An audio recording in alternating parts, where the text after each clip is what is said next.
Good morning, Santa Clarita. Welcome in. You're listening to KHTS, your hometown station, 98.1 FM and 1220 AM. This is SCVi and I Lead Schools Eye on the Valley. I am your host, Matt Watson. Thank you so much for joining us. If you've listened before, you know our show, Eye on the Valley, is brought to you by SCVi and I Lead Schools. We are a network of charter schools with campuses in Castaic, Agua Dulce, Lancaster. We've also got a fully accredited online school, a burgeoning homeschool program called iLead Exploration. You can visit us at ileadschools.org for more information on our homeschool, our online school, any of our seat-based schools, all of our campuses. Take a look at ileadschools.org. So, we've got our eye on education in Santa Clarita and across the nation, but like our show says, we also keep our eye on the Valley, bringing you everything you need to know about what's what here in the Valley. And we do it all while having a little bit of fun, goofing and giggling. Anybody that knows me knows that I'll do just about anything as long as I can have fun while I'm doing it. Gets me into trouble sometimes, but my friends are always there to get me right back out. Happy Friday, everybody. Is it me? Is it just me? Or does it seem like every Friday I'm in here talking about how gorgeous it is outside here in the Valley? What a beautiful weekend it is. Again, and you know, I'm not talking about just these past few weeks of spring. I'm thinking this goes back to like September, October. It was a mild winter this year, and spring has just been absolutely amazing. And you guessed it, it's going to be another great one here in the Valley. We're just living the good life here in Awesome Town. Gotta love it.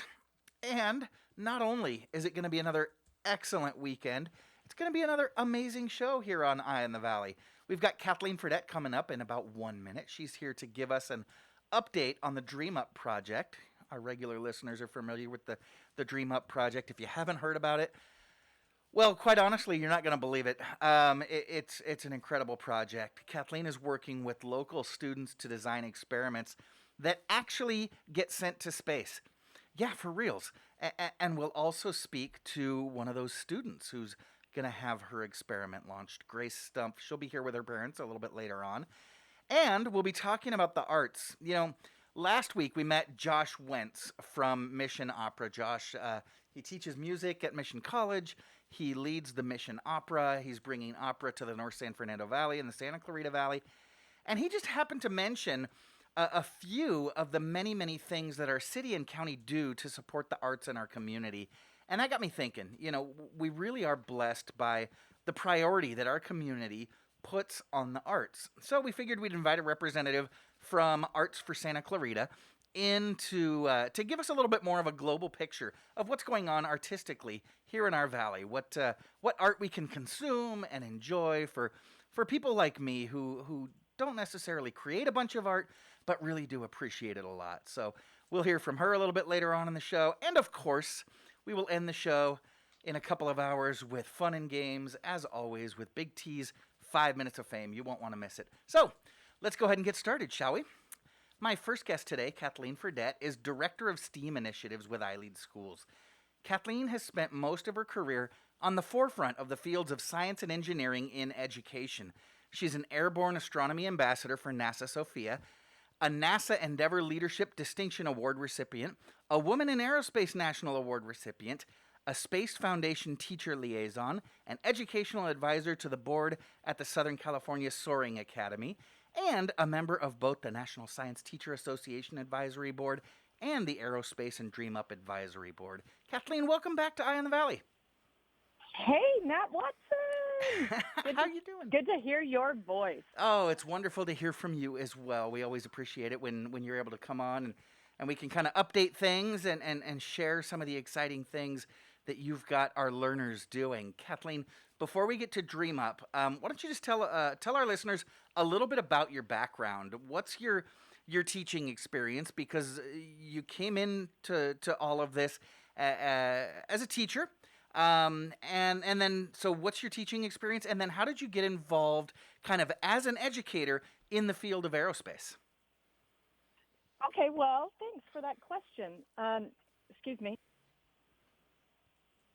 I was never wanted to be a teacher. I was a youth director for quite a bit for middle school and senior high. And then I fell into teaching, substitute teaching. We had 4 sons, and it just worked. And then I became a real teacher, taught second and third grade for a long time, and then moved into gifted. I tended to work with kids that were not the kids that anyone else wanted to work with, the highly intelligent kids that are irritating to all teachers.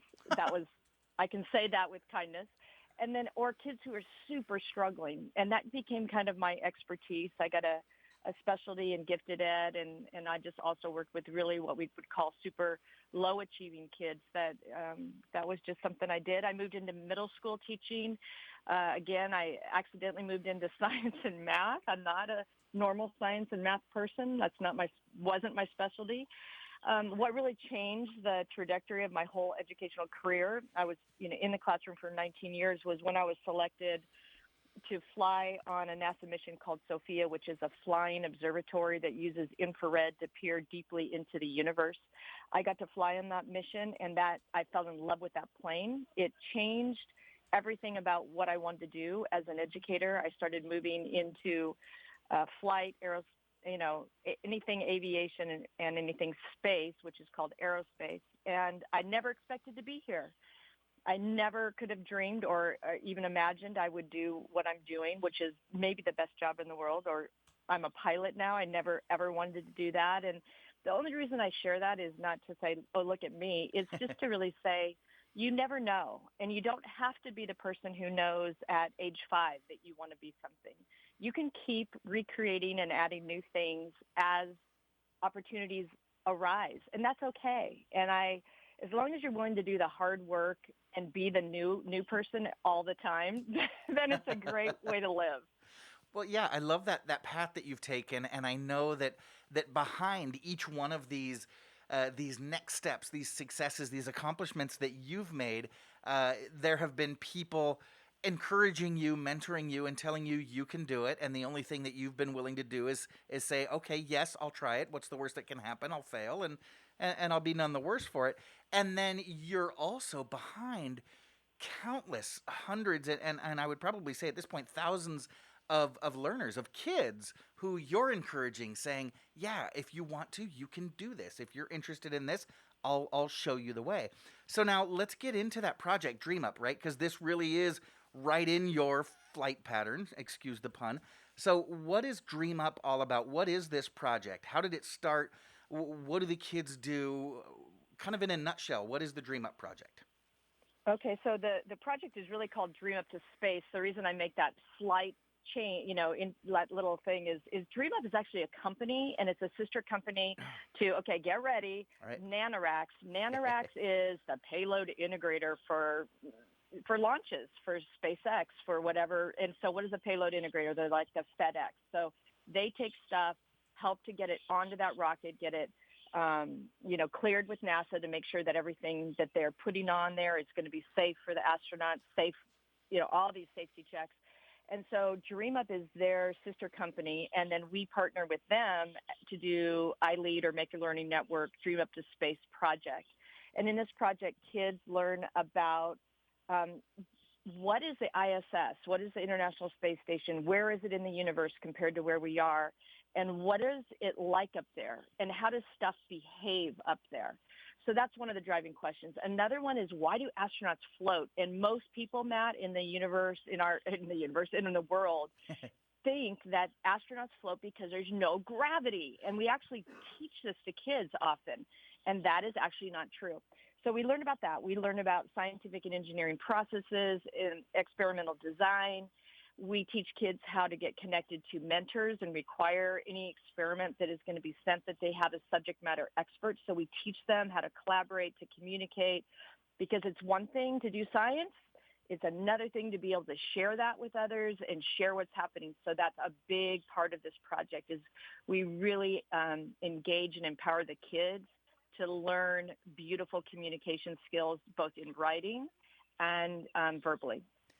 So that's the nutshell of the project, which you can tell I love this project, and we've been running it now. This is the 6th year that we've run this project, right? And we did it last year virtually, all virtually, and it successfully knocked it out of the park, if I may say so myself.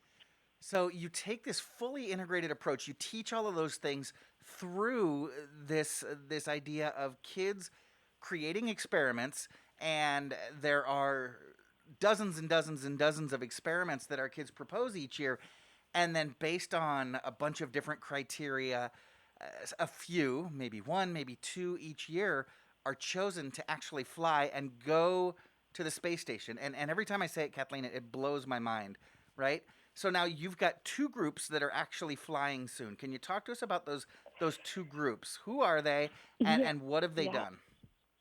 So thanks for that question. And yeah, it does. It's interesting because Matt, we've been doing this for a while now. So for us, it's like, yeah, we're sending more experiments to space for an astronaut to run, and then they'll be delivered. But when you just stop, the amount of people in the history of ever that have ever done this is so minuscule. And then dial it down even more.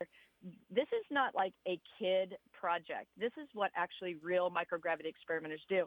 So we had two experiments that were selected last year when we did this project virtually, and it was opened up to kids all over all of our schools and online and networks. A real board of assessors that were aerospace engineers types selected the two projects, and then the kids put out that authored the projects put out a call for team members. And again, we developed teams. Kids were selected from all over our sites. We have kids from Colorado, online, homeschool, seat-based, that are part of these two teams. One is around how will carrot seeds germinate, and another one is how will mung beads germinate in space. And So these kids have been working. Yeah. no, go ahead. Well, so they're asking these questions because these are things that we're going to need to figure out as we start to colonize and start to actually move humans to, semi-permanently either to the moon, to Mars, things like that, right? Yeah, okay, so yeah, that's exactly how you help to orient a young person or anyone. What is it that we need to know? What is it we need to do? What is it? How are we going to select the things that we're going to do when we colonize because the moon or Mars? Because we can't send things there, right, and we can't ship stuff there. There's no Amazon to the moon. So we got to do everything in location. So we have to be discreet then about what are the most important things that are going to be there that'll be nutritionally, medicinally helpful, supportive of actually living there. So that helps a kid begin to think about what would I select? And it isn't always seeds. It happens to be seeds this time, and it happens to be around germination. Mm-hmm. And things behave differently in space. And it's fascinating to see how things behave when there isn't the force of 1G, which we all experience on it in the space station that's in constant free fall, and so experiences weightlessness. So these two teams, Matt, oh my gosh, these two teams of young people, which span from grades 5 through 9, have been working remotely. They've done, the kids have written all of our blogs on our website. I would invite your listeners to go to our website. It's called ileadaerospace.org and take a peek at the blogs. You can look at the experiments, and the kids have written, they produced videos to get to raise some funds. Burpee Seeds, I'll just go ahead and pitch that there. Burpee Seeds really gave a generous donation to the team, the carrot team, which was beautiful. And these kids then, okay, I'll just stop. What else do you want to know? Because I could go on and on. Yeah, just kind of in a nutshell. So these kids have. So what age are we talking about? We keep talking about kids. What age are these? High schoolers, middle schoolers? Yeah, fifth through ninth grade. Okay.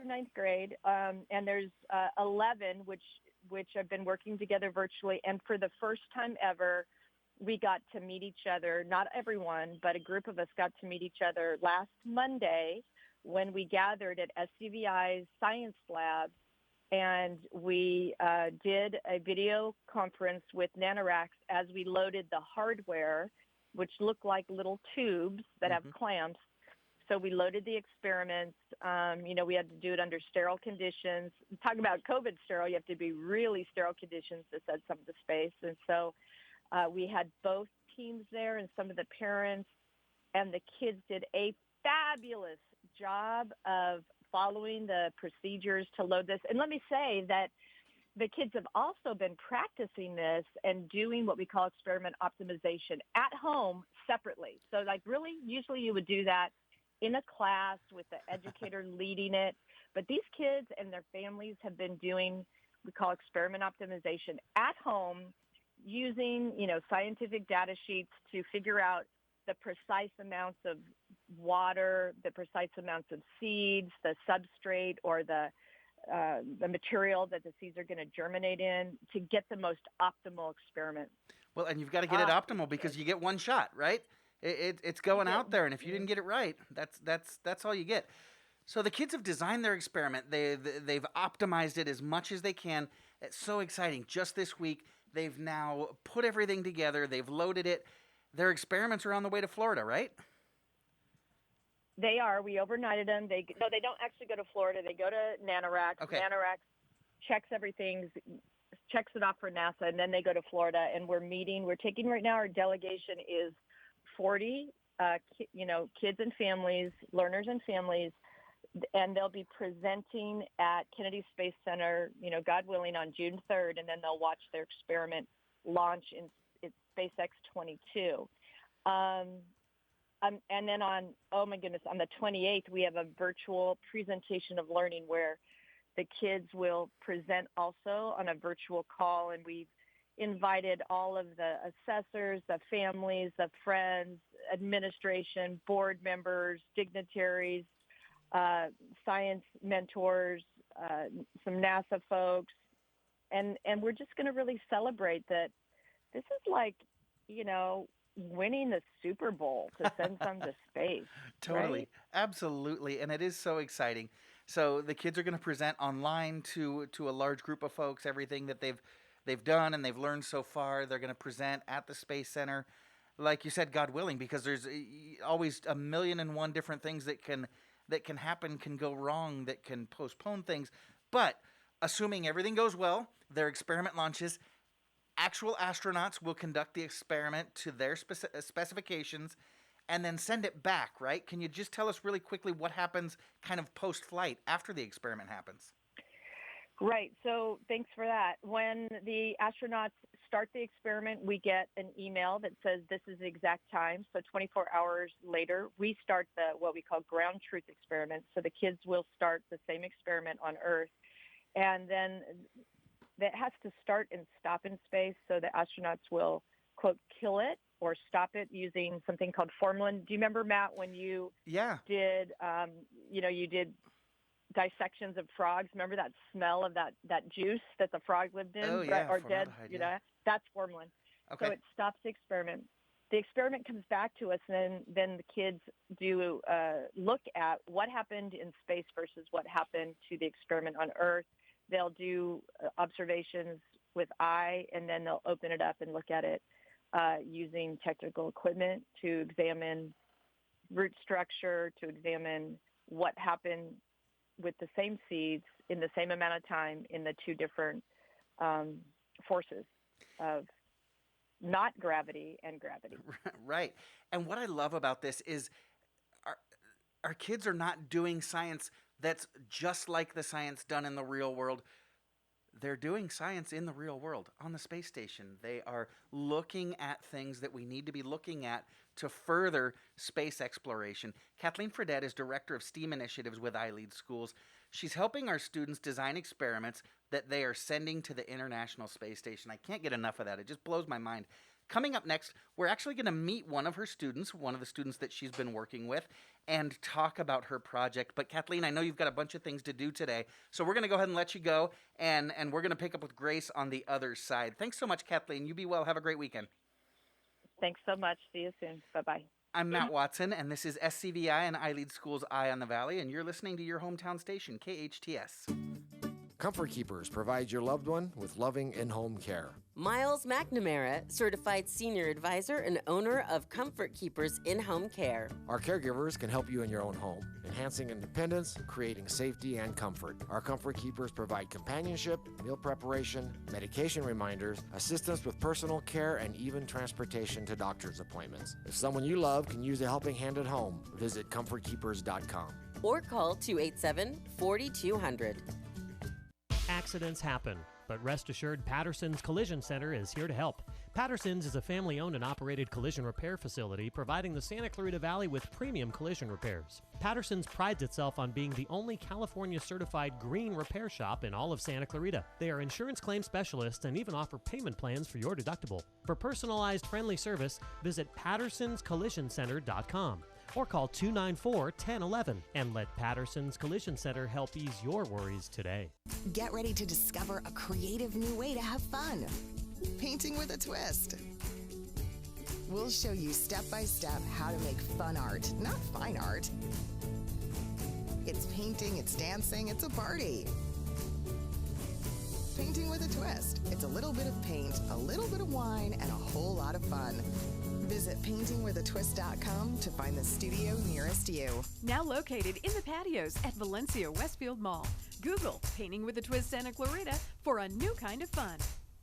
98.1 FM and AM 1220. I'm Dana Lash. Join me as we tackle the issues of the day and talk about all the people in government that we don't like.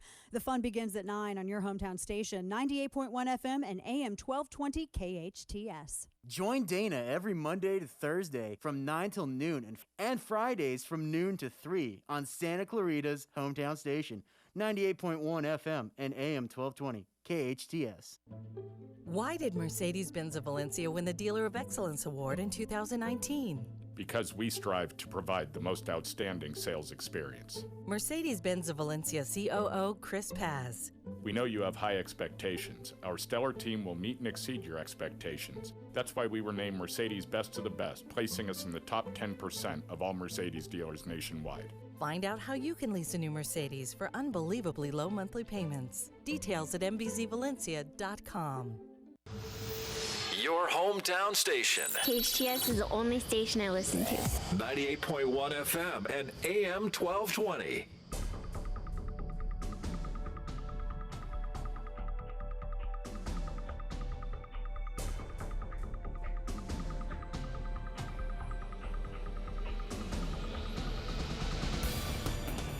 Welcome back. You're listening to KHTS, your hometown station, 98.1 FM and 1220 AM. This is Matt Watson, and you are listening to SCVi and iLead Schools' Eye on the Valley. Before the break, we were speaking with Kathleen Fredette, the Director of STEAM Initiatives with iLead Schools, about a project that she coordinates to help students design experiments that they're sending to the International Space Station. If you missed it, you did not hear me wrong. Our learners, grades 5th grade through 9th grade, and some of our older high schoolers have done it in the past, are actually designing experiments, sending them to the International Space Station. Astronauts are conducting the experiments according to our learners' specifications and then sending them back for post-flight analysis. It's incredible. It blows my mind every time we talk about it. Well, we're joined now by one of Kathleen's students, Grace Stumpf, and her father, Chris. Chris, thanks for joining us. Welcome to the show. Thank you for having us. Of course. So, first of all, congratulations. You must all be so proud and super excited. Absolutely. I'm sure you are. So, Grace, I tell you what, why don't you tell us a little bit about yourself, Grace, before we get into the specifics of your experiment. What school do you go to? Because our listeners know that we've got several schools here in and around Southern California. What school do you go to? What grade are you in? What are maybe some of your hobbies, your interests? Who is Grace Stumpf? Well, I'm in 7th grade. My school is iLead Exploration, and I'm pretty much the biggest book nerd on the planet. The biggest book nerd on the planet. Fantastic. I love to hear it. So what's your favorite book, Grace? Ooh, Hunger Games. Oh, nice. Have you read the whole series? Whole series. Right. More than once. More than once. More than once. So, so you're in 7th grade. You're part of iLead Exploration. For our listeners that don't know, that is our independent study homeschool program. So you're able to develop your curriculum there at home, and you get guidance from your EF and things like that. Just kind of filling in our listeners a little bit. Now, Chris, before we get into Grace's project, can you tell us a little bit about your journey, how you found our school, maybe how you guys got into homeschooling in the first place, and then how did you guys find iLead and eventually enroll? Yeah, so we didn't plan homeschooling. I'm going to say this, and then Grace is going to be really mad at me, but Grace was a 28-week preemie. Oh, wow. And that kind of changed our trajectory quite a bit, where they actually told my wife that she couldn't do any daycare until she was at least 2. So it kind of changed our dynamic at home really quick. And then when she got to kindergarten, we were, looking at our local schools, and we weren't really happy with what we saw. So we did some investigation, and we actually did a year with Kava, and then, tried a private school. But Grace just really didn't do well in the in-class environment, had some anxiety and things like that. So we started looking at the homeschool route. We did it ourselves for a year, and it's just really difficult without some guidance. So then we were able to find iLead, and it's been fantastic. It gives us the flexibility to go on a trip and take the kids and do that kind of stuff. And then, we use a combination of, online learning and then a learning center near us for, some in-person classes. And, for a 7th grader, it's almost like mini college for her. She goes to her classes. She has the assignments for the week. She knows when to turn them in. And, especially this year, transitioning from, elementary to junior high, I've really seen a growth in her.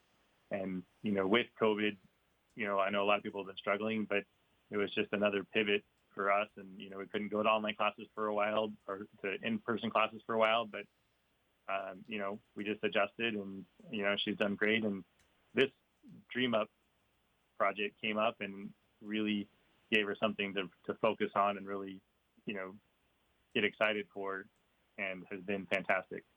Well, that's first of all a fantastic journey, and I love hearing that story. And Grace, you got nothing to be mad at Dad about. It's a beautiful story, but I love hearing how you guys really do take advantage of kind of all of the services that we offer to our homeschool families. You do a little bit of curriculum development with your educational facilitator that guides you.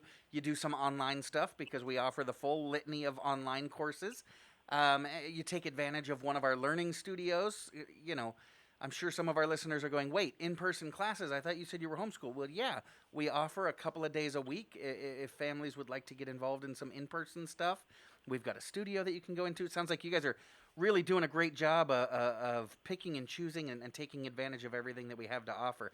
So, Grace, let's talk about this amazing project that you're doing, the Dream Up to Space project. Now, you're in our homeschool program, and we've been doing this project for about 6 years.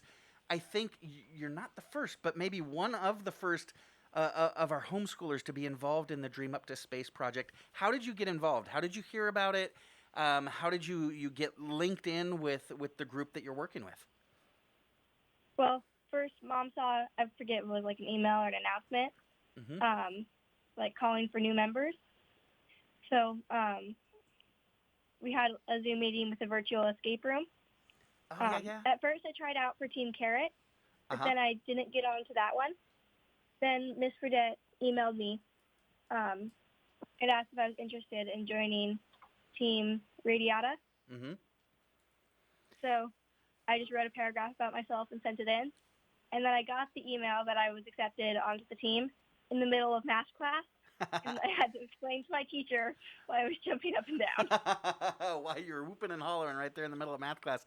That is so cool. So the experiments had actually been designed, not perfected yet, but designed before you came on board. And then once they get approved for flight, then they need more help and start recruiting other team members, right? And so that is kind of where you came along. So tell us about this experiment. You said you're on Team Radiata. What are you guys experimenting on? What is it that the project proposes to do?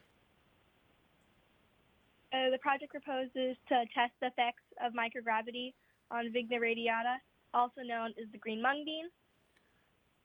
Okay, so you guys are looking to see if basically if green mung beans will grow in space, right? Yes. Okay, so what's your role on the team? Like I said, you were recruited and brought on kind of during that secondary step once they got approved for flight. What are you doing? What's your role in this project? Well, I've written a lot of the blogs. I've done some of the experiment optimization, and then I loaded the mix stick that went to space because our PI was unavailable to do it. Oh my gosh, that is so amazing! So you were actually the one that loaded the payload into the little plastic stick that gets shipped out to. Well, shipped to Nanoracks, then shipped to Florida, and then we jump on Elon Musk's taxi and head up to space, right? Yeah. Oh. It was really cool. Oh, amazing. Now, Grace, I know you're in our homeschool program. You live down in Orange County, but your team is kind of from all over. There's some learners from SCVi, I think, up here in Santa Clarita, and a couple of different schools. And then there's also this darn pandemic that's really just kind of thrown us all for a loop the last year and a half. Has it been hard to work with your team, even though A, you're so far away, and then B, well, gosh, even if you were next door, we still need to stay remote in a lot of cases. Has that been hard at all? No, actually, it's been really cool because we can have more learners from all over the country pretty much. I think the farthest we have, there's someone in Colorado. Oh, wow. So it's been really, really awesome. And like I mentioned to Miss Fredette earlier on, this isn't something that simulates real science. This is real science, and you guys are doing it in a real setting, right? This is what NASA scientists do. They're on the phone, they're on the Zoom, they're collaborating with people across the country. So are you. So you've got people from Orange County, Santa Clarita, Colorado, all coming together, working on the same project and getting it done, right? So you mentioned that you loaded the mix stick. Did you actually come up to SCVi? Were you part of that group that was in the lab earlier this week? Yeah. Okay. We did that Monday. Yep, on Monday. Yeah, it was a pretty awesome way to start the week. Gosh, I can only imagine. And so now this next month or so is just going to be super exciting. Grace, this time next month, right? Your schoolwork, what you're working on for your 7th grade schooling is going to be on the International Space Station, where NASA scientists are going to be following, well, the instructions that you and your colleagues have written for them to conduct your experiment, the experiment that you, Grace, loaded into the mix stick. They're going to conduct that in microgravity. What does that feel like? Oh, it's awesome. It's been super. It's been a super awesome learning opportunity. It's really helped me with time management, which I definitely struggled with before. I mean, my fingerprints will be in space. Well, kind of. My glove prints, more of. But yeah, and yeah, like your figurative fingerprints, right? The stuff that you're doing is going to be done by. Oh man, I've been talking about this for 6 years now, and I just still can't get over it. It's so exciting. Now, Chris, as a parent, what are you seeing in Grace as a result of this project and the collaboration and the work that she's doing on Dream Up to Space? Well, I mean, I've been at home working remote for the last 18 months as well, and working through that transition, and I've just been impressed because aside from just the regular work with the Dream Up program, Grace has stepped up and been asked to do some additional tasks and writing some blogs, and that required additional meetings with each of her team members to interview them. She was actually chosen by Mrs. Fredette to do an interview with several adults that work at Nanoracks, and she handled herself fantastic. And it's just been really cool to see her just grow and step up. And, I think everything, as a parent, I want her to learn how to learn, and I want her to, come into her own. And I think this has accomplished both of those tasks for her. Absolutely. It is real world learning. And Grace, you're building the skills and the competencies that are required in the real world because you're actually working in the real world. You're also very real world making contacts with professionals, industry professionals, and people that gosh, well, it's really going to be helpful if you can stay in contact with them for a long time. Do you have a LinkedIn profile yet, Grace? No, not yet. Okay, you might want to develop them. Start connecting with those folks at NanoRacks and start building your network. This is great. Now, Grace, I understand that doing really cool space stuff and then reading pretty much every book in sight isn't your only passion. You're really into gymnastics, I hear, as well. I actually kind of fell off that wagon a long time ago. Oh, okay. No, we joke in our house. So my wife and I run a gymnastics program. Then we service the local Parks and Recreation department here.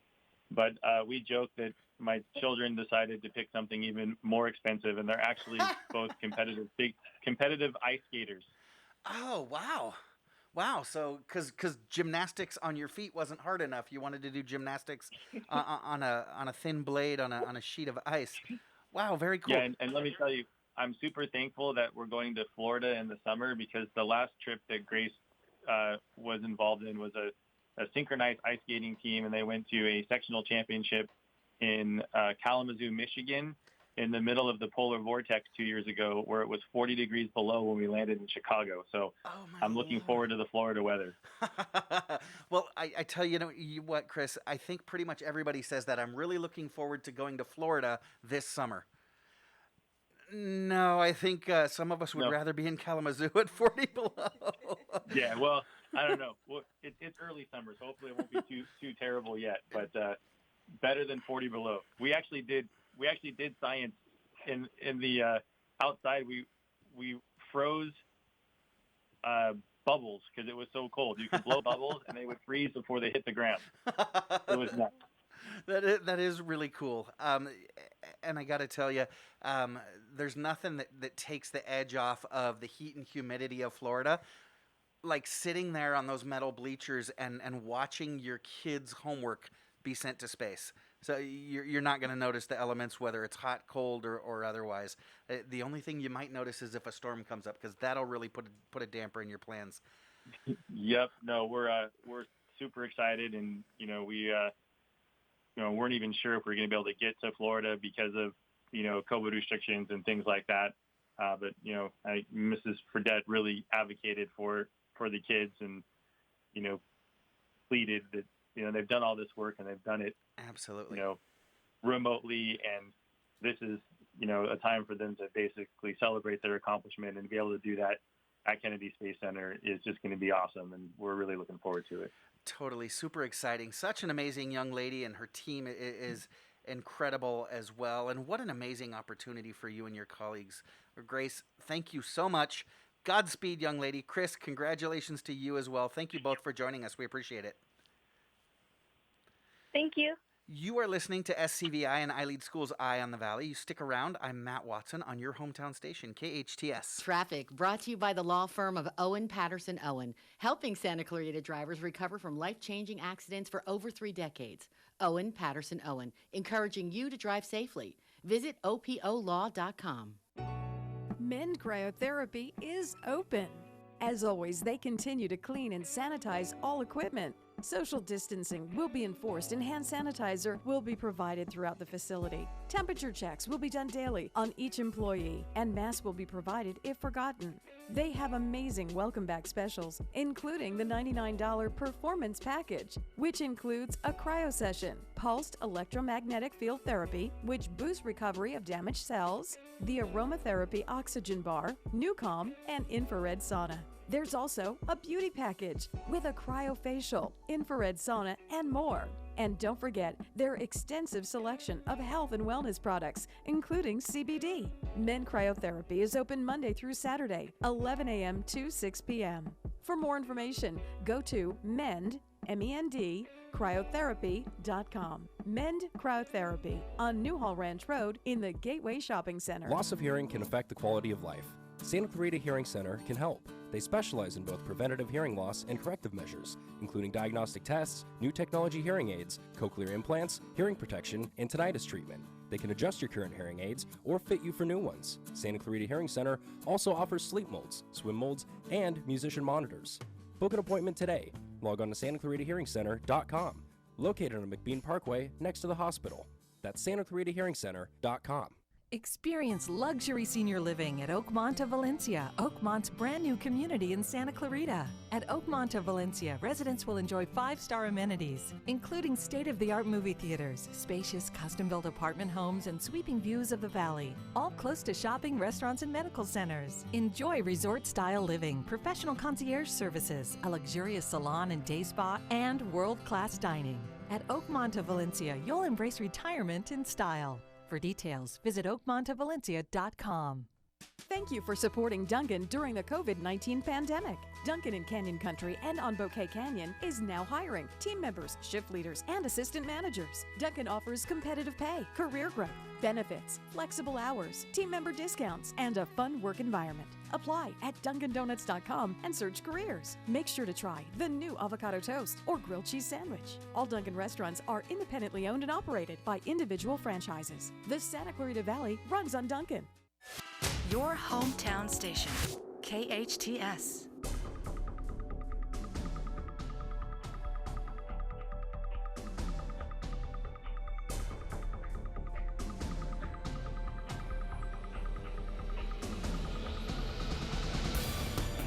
Welcome back. You're listening to KHTS, your hometown station, 98.1 FM and 1220 on the AM side. This is Matt Watson, and you're listening to SCVi and iLead School's Eye on the Valley. You know, we spoke a few minutes ago with Grace Stumpf about the project that she's developing with some of her classmates across several iLead schools, and as a matter of fact, across the country. She's she's in our homeschool program, and she's working with kids from SCVi, our founding school here in Santa Clarita. She's also working with a learner on her team who's at our school in Colorado. So really collaborating across our entire iLead network.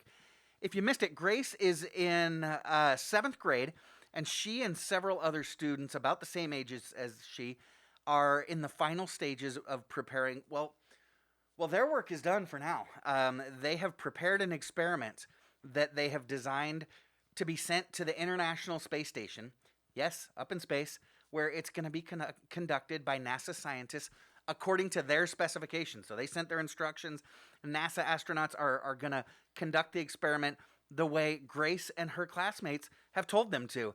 And it's an amazing opportunity that several dozen students at our schools have had the opportunity to participate in over the last 6 years. Actually, hundreds have participated in the program, but a few dozen of them have been fortunate enough to have their projects selected, actually launched, conducted in space, and sent back for post-flight analysis. It's a very exciting project, absolutely, but it's not the only exciting real-world project that's being developed at our schools.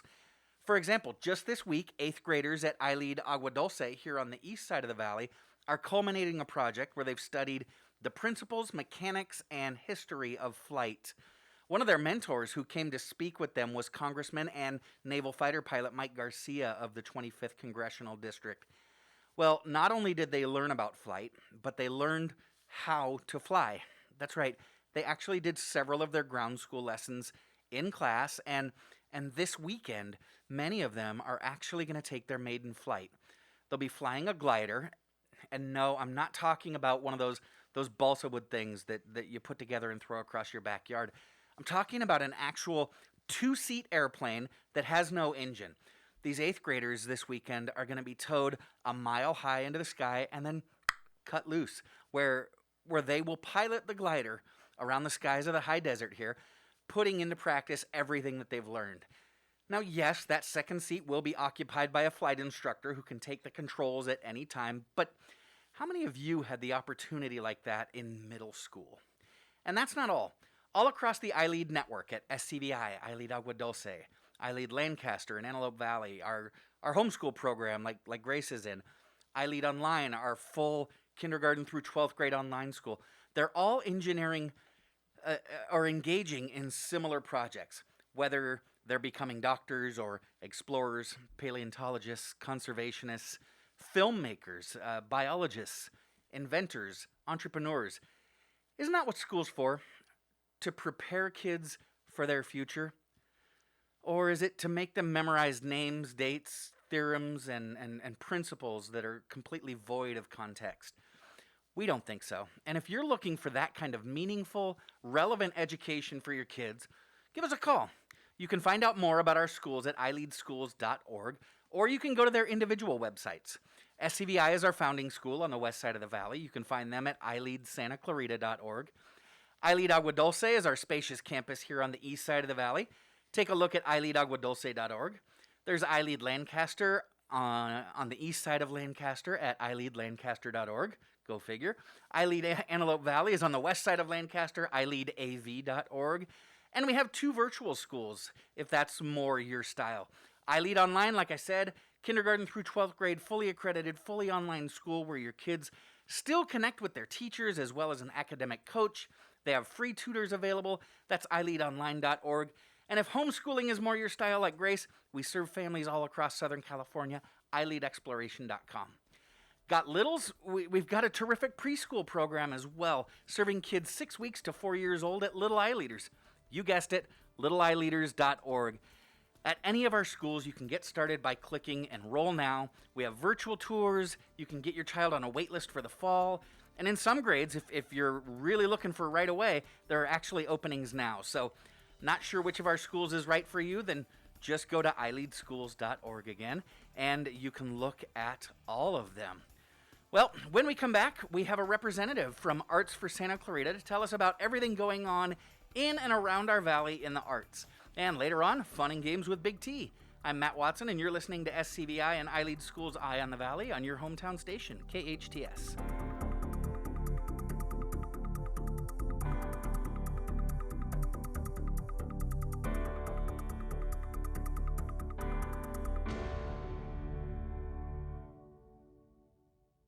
Experience Frontier Toyota's all-new hot and exciting Toyota lineup. Serving the Santa Clarita Valley for over 30 years. Frontier Toyota, the Camry, Corolla, and Prius Kings. They're tops in Tacoma and Tundra trucks. Frontier Toyota, the new way of car buying. Shop from home at frontiertoyota.com or visit their showroom at Valencia and Creekside. Discover a whole new car buying experience with your friends at Frontier Toyota.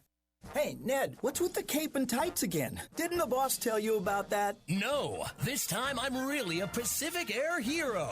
I'm flying around keeping our customers cool with our WOW AC tune-up. It's Super Ned to the rescue! Get in the truck, Ned. Well, we're not letting Ned run around in tights. But we are saving people every day. Mark Schneider and daughter Kaylee for Pacific Air. We're saving people from a hot, miserable home caused by an aging or broken AC system. When you call Pacific Air, we know your time is precious. So we promise on-time service to save you time. And right now, with every WOW AC tune-up, we will disinfect and sanitize the inside of your heating and air system free. We think you'll say, when you want the best, call Pacific Air. Get Pacific Air's WOW AC tune-up for just $77. Go to pacair.com, Pacaire. Remember, without the E, it's just air.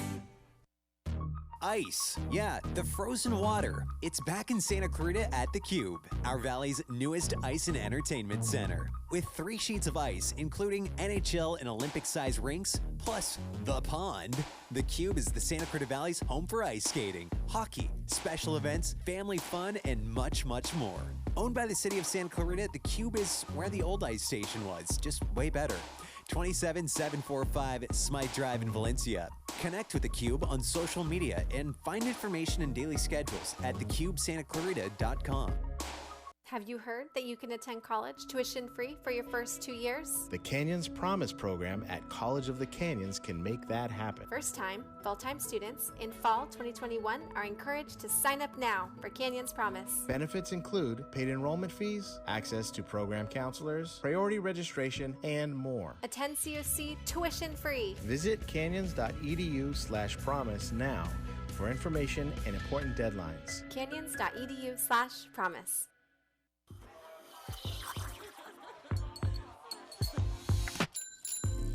Bring your life. We'll help you make the most of it. Introducing 5 Point Valencia, a familiar place, and yet wonderfully different, with a fresh mix of homes, schools, parks, trails, and open space. All tuned to the way people want to live today. Learn more at valencia.com. KHTS, AM 1220 and 98.1 FM Santa Clarita. It's 9 o'clock. Time for national news on KHTS. Science, not politics. I'm Lisa Brady, Fox News. A top White House COVID advisor says the new mask guidance for fully vaccinated Americans announced yesterday by the CDC director was not a political decision, despite mounting pressure recently, including from some in Congress. You know, if they wanted to do this politically conveniently, wouldn't she have done this before the hearing so she didn't have to take the tough questions rather than after? Senior advisor Andy Slavitt tells Fox News the decision was based on several factors, including the effectiveness of COVID vaccines, even against variants, and this week's approval of the Pfizer vaccine for kids ages 12 and up. Israel's prime minister is sending a message to Gaza as heavy fighting continues. Fox's Simon Owen has this live. Lisa, Israeli Prime Minister Benjamin Netanyahu says it's not over yet. On a fifth day of airstrikes, Israel says it is clearing a network of tunnels beneath Gaza City used by Palestinian militant group Hamas. In turn, Hamas and others keep firing rockets in the other direction. Gaza officials say 119 people are dead, including 31 children. 7 people have been killed in Israel. Lisa. Thanks, Simon. House Republicans have a new conference chair, New York Congresswoman Elise Stefanik. We are going on offense and are going to win back the majority in 2022. This is about being unified. I'm a proud conservative Republican, and I will fight for the Republican conference. She replaces Wyoming Congresswoman Liz Cheney, who continues to criticize former President Trump's election fraud claims and was ousted from that leadership post earlier this week. A former Army Green Beret just sentenced to more than 15 years in prison after admitting he gave military secrets to Russia for years. The defense said he was blackmailed and had caused minimal damage, arguing for less time. America is listening to Fox News. Is a new war with China coming? Even Henry Kissinger is warning Americans. Now, Newsmax's Grant Stinchfield looks at the dangerous red dragon and shows how Trump's policies worked. Tune in tonight at 8 p.m. Eastern to see Stinchfield's series, The Dangerous Dragon. Newsmax TV is on all major cable systems. If you don't get it, tell your cable operator you want it. Or download the free Newsmax app on your phone and start watching right away. Millions are watching Newsmax. So should you. Want the truth on why I wake up looking so darn awesome? I take care of my skin. Not just my face, but more intimate skin. And when you've got incontinence, you sure need to. Tena Intimates pads lock liquid in and are now 100% breathable to care for your intimate skin, day or night. Tena Intimates are now endorsed by the Skin Health Alliance. Visit tenasample.com for your free sample. Kind to skin, protects like Tena.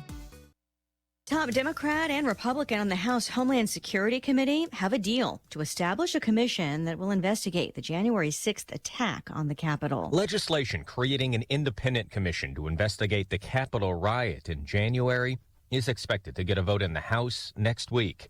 House Homeland Security Committee Chairman Democrat Benny Thompson and Top Committee Republican John Katko have agreed to a proposal that would establish a 10-person panel like the commission created in the aftermath of the 9/11 terror attacks. 5 commissioners, including the chair, would be appointed by the Speaker of the House and the Majority Leader of the Senate. 5 others would be appointed by the Minority Leaders of the House and Senate. The commission will have subpoena power. A final report would be due by the end of the year. On Capitol Hill, Jared Halpern, Fox News. A string of attacks on a New York City subway train during pre-dawn hours today. 3 people slashed, another punched. The NYPD telling Fox News there seemed to be no specific target. They're not treating it as a hate crime for now. The attackers are described as 2 young black men. For now, the search for suspects continues.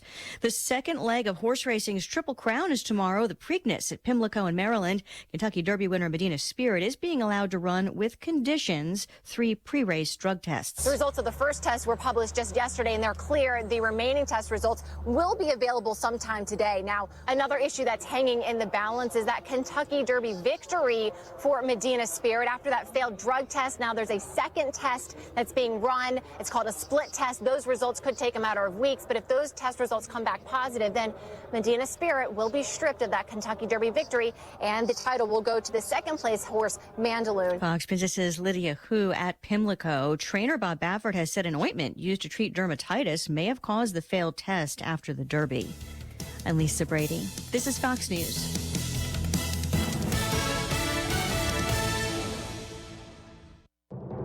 I'm Stuart Varney, and this is the Fox Business Report.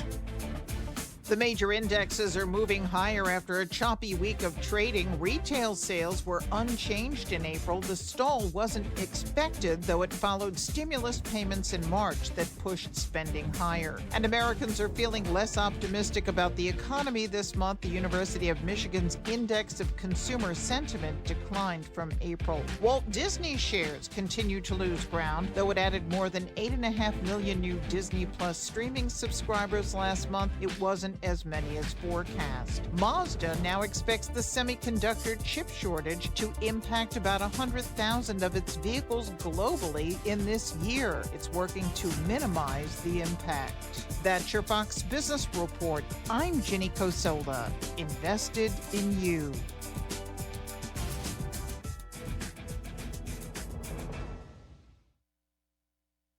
Having your own home is awesome, but it's also a lot of work. The good news? Finding help for your projects is easier than ever. Introducing Angie, the app that puts all your home care needs at your fingertips. Need a pro to fix that emergency leak? Maybe find someone to build a deck, or even set your seasonal tasks on autopilot. Angie can handle all that and more. Expert pros, hundreds of home projects, clear pricing, and the easiest way to book and pay in seconds. This is Angie, your home for everything home. Download the app today. Thanks for listening to KHTS AM 1220, Canyon Country, California. K260CO 98.1 FM, Santa Clarita, California. When you look at your child, you see so much. A creative spirit that surprises you every day. A little leader growing to discover who they are, what they love, and how they can make the world better. At SCVi, we see those same amazing things. Our tuition-free TK-12 charter school provides boundless opportunities to think critically and imagine freely, with a learning program customized just for your child. Today, that means empowering your child to bring strengths and passions to the distance learning environment. Our approach keeps your child and family in step while online, inspiring your learner to keep growing without missing a beat. At SCVi, your child will find even more ways to grow with projects and activities in STEAM, robotics, theater, music, and sports. With the only international baccalaureate program in Santa Clarita, SCVi produces graduates who excel at top universities and in life. For enrollment information or to learn more about our distance learning program, visit ileadsantaclarita.org. iLead Schools. Free to think, inspired to lead. Excellence isn't just a word, it is what we deliver. Vanguard Protection Group is committed to providing its clients with the highest echelon of protective services available. Our clients not only receive the security services they contract for, but also reports that are well-written, articulate, and thorough. Our patrol officers operate at the highest levels and have an impressive rapport with local law enforcement. With military, police, private policing, and courtroom experience, you can trust that we have the strength to deliver our promise of excellence. Contact Vanguard Protection by calling 661-753-3611 or visiting their website at vanguardprotectiongroup.com. Celebrate the new year with the Canyon Theater Guild's new spring online youth workshops. Express yourself from the comfort of your own home with super fun classes like improv, script writing, audition techniques, and 2 brand new shows specifically designed for online performances. No borders, no experience necessary, and no end to the fun. Call 661-799-2702 or visit us at canyontheater.org.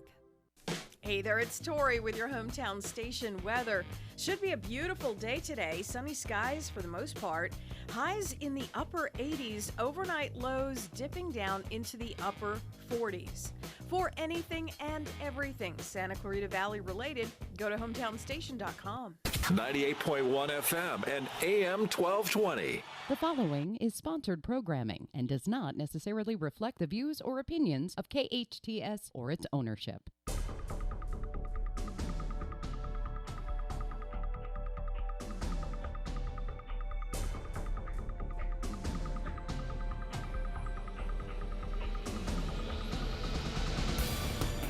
Welcome back. You're listening to KHTS, your hometown station, 98.1 FM and 1220 AM. This is Matt Watson, your host, and you are listening to SCVi and iLead School's Eye on the Valley. And I am super psyched right now that I am joined in the studio by my right hand, the brains and the heart and the muscle behind Eye on the Valley, producer Sara. Hey, Sara. Hey, Matt. How are you? I'm doing great. Super excited that you're here in the studio. I know our listeners that are actually watching us on the Facebook Live feed on KHTS Radio's Facebook page have noticed you've been sitting here all morning, just nice and quiet, enjoying the show. But as I mentioned before, we were talking about the arts last week, and we decided to take a little bit of a, well, not a deep dive, but more of a panoramic view of what's going on here around the Santa Clarita Valley in terms of the arts. And so I mentioned that we're having a representative from Arts for Santa Clarita in to tell us about everything that's going on, and that's you. That would be me, yes. So thanks for joining us, and we appreciate that you're here. I always love having our guests in studio, especially when it's my co-host. But before we get to that, I'm going to throw you a little bit of a curveball. So you heard yesterday CDC kind of changed its position, and the cynics or other people might say, well, yeah, they changed their position again on masks. And I get it, right? This whole thing is evolving, right? And I can see how people would be frustrated. They want science to be science. They want the one true answer. So very Western of us, right? We want the answer. But the answer continues to evolve and change because we're learning more and more about the virus. Right. And our response to it is changing, right? Because, we're getting closer and closer to herd immunity as more and more people contract it and recover. People are getting vaccinated, things like that. So yesterday, CDC said, fully vaccinated people pretty much don't have to wear masks much anymore. When you're outside, you don't need your mask. When you're inside and you're vaccinated, you don't need your mask. You're fully vaccinated, right? I am. As am I. Yet here we sit across from each other wearing our masks. And I know people have asked, when I'm in studio by myself, why am I wearing that darn mask? And believe it or not, the answer is not because I'm a propagandist and a whole part of Fauci's ploy to take over the world and control everything that you do. We sit here wearing our mask, because while you can't see him, young engineer Patty is here. Heyo. And Patty is halfway home, but not fully vaccinated yet. This is true. Friday I got my first. And now, folks, it was funny because I woke up and I was listening to the news this morning and I thought, hey, I think maybe I can do the show sans mask. CDC says I'm fine. And so I thought, all right, I'm going to leave the mask at home today. But then I remembered Patty, and I remembered, and I'm not sure if this jives with the latest ruling, declaration. Well, and I was looking at it yesterday because I was curious myself about, what the parameter is going to be, especially at the school level as well. Right. People worry about their kids having to wear masks all day long. But the county restrictions still apply right now in Los Angeles County. So they may shift. They usually do their new updates on Monday, so I'll be tuning in Monday afternoon to find out. But as of now, Los Angeles County does recommend that we mask up indoors. You're absolutely right, and we want to do everything that we can to make sure that we keep infection rates low. My whole thing is, the CDC, the county, they're worried about hospital beds, right? They don't want hospitals getting full, like we saw in New York, Italy, things like that. I'm worried about you. I'm worried about me. I'm worried about our schools, right? If we get another spike, then our schools have to shut back down again, and that's just going the wrong way. It gets confusing, though. Right? When the CDC seemingly changes their mind or changes their ruling because they learn more, right? What an interesting concept, right? That you would learn something and then therefore change your behavior or change your recommendations, right? It's kind of like my grandmother. She says, when I found out cigarettes were going to kill me, I decided to stop smoking. Good for her. Right? But the way I look at it, because I'm trying, I still have a hard time wrapping my head around it. The way I look at it is I've been vaccinated, so I'm covered, right? I'm good. So if it were just for me, I'd take the mask off and I'd be fine. But I love my buddy Patty, and he has not been fully vaccinated, so I wear the mask for him. Aww. Right? So if Bless it were your just Sarah and heart. I wouldn't have a problem taking the mask off. But so we're taking care of each other. Just wanted to kind of touch on that this morning a little bit. But Almost let's get there. into the arts. One more month. Almost there. Almost One more Let me month. know, brother. Uh-huh. Alrighty. It's going to be so freeing. I felt it's also enlightened gonna be last week. weird, though, I think. Like, It I've is. gotten so accustomed to it. Although we did, because we've been really cautious. We help take care of my parents who have underlying health conditions. So my husband, my whole family, we've been very cautious. We haven't gone out to eat pretty much the whole pandemic. We've ordered food to go, but we haven't, even when outdoor dining opened up, we just didn't do it. His birthday last month was the first time we went out to eat since all of this began. And I thought, like, oh, am I going to be nervous? Am I going to be uncomfortable? Is it going to feel weird? We ate inside a restaurant. We went out to the beach with a lovely view of the sunset. It was fine. Yeah. We felt fine. It didn't feel weird at all. I thought that maybe I would, but nope. Well, that's I was good. just happy to be there. And I wonder what it's going to be like in grocery stores. And I wonder if, even before this pandemic, I'm looking at Facebook memories. This time 2 years ago, I was in China, right? And that was before any pandemic or anything like that. And there was still a good portion of the folks on the street that were wearing masks all the time, just because, wearing masks. And so I'm wondering if that's what's going to happen with us, that some folks choose to continue to wear masks all the time or when they're out or things like that. But then I wonder how you're going to feel, right, when you're in the grocery store, when there's no longer the mask mandate. Are you going to be cool, like walking down the aisle and sure, maybe that guy coming the other way doesn't have coronavirus, but he might have the flu or a cold, or, we're more conscious of bacteria and viruses and who's breathing on that lettuce that I'm about to pick up. And it'll be interesting. I wonder how we'll feel. But anyways, let's talk about art, Sarah. So our show talks about our schools and then talks about our community. So let's kind of take it in that order. Let's first start talking about our schools. But you were at SCVi and iLead years before I was. In fact, you were there from what we call year zero, from the beginning or even before that. So tell us a little bit about your journey. How did you find SCVi and what were those early years like in comparison to now? Wow, it's certainly changed a lot. I'm very lucky. I ran into a very good friend and yours, a good friend of mine at Trader Joe's. Back when it was on Cinema Drive. We just ran into each other at the supermarket. It's almost like a snack shack, yeah. Right? It was very tiny then, right? And I think our boys were maybe 3. Okay. They were both very little. Now they're a senior and junior in high school. Yeah. But and she said, "Oh my goodness, you're gonna die. I heard about this woman, and she's gonna apply to open a new school. It's gonna have project-based learning, an arts focus, multi-age classrooms for the younger kids, focus on social-emotional growth and the whole child. And you've got to find her. You can memorize the website. It's Santa Clarita Charterschool.org or whatever, SCVi charter. That was our first website once upon a time because they hadn't even named the school back then. And so went home, looked it up, connected with Amber Raskin, and got involved from the beginning. Went to a lot of those early planning meetings, helped write some fundraising letters, and lo and behold, the school opened. A year before my son was eligible. He was still in preschool. So it was year 2 that my son started in kindergarten. Both my kids started in kindergarten, and I was super actively involved as a parent, was kind of that parent that was on campus all the time.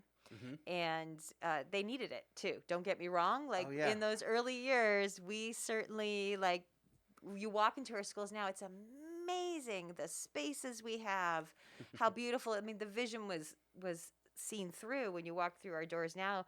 I mean, those first couple of years, it was hand-me-down furniture from like this office supply store that went out of business. It's just like a young family getting started, really right? You was. do what you can to get by, and it really was. And it's funny. There's a part of me that really misses that. I feel like my son, Deja's kids got that early experience of, I don't know how to say, like making do or making something out of nothing. And when we remodeled the school, it's gorgeous and I love it. But there was a little part of me that was sad that the newer kids that were coming in, everything for them, it would have been like that forever, right? So they didn't have that that having to figure it out. How are we going to make this work? But it did free them up to have other wonderful experiences. Oh, sure. Yeah, absolutely. Yeah. The building is constantly growth years.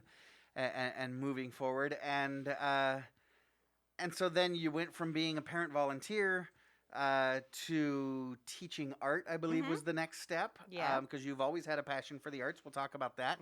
And then you became full-time staff. And now, gosh, you've got your finger in so many different things. You're not just producer extraordinaire, which takes up tons of your time, I know, but you also work on our marketing team. You also are our strategic arts coordinator.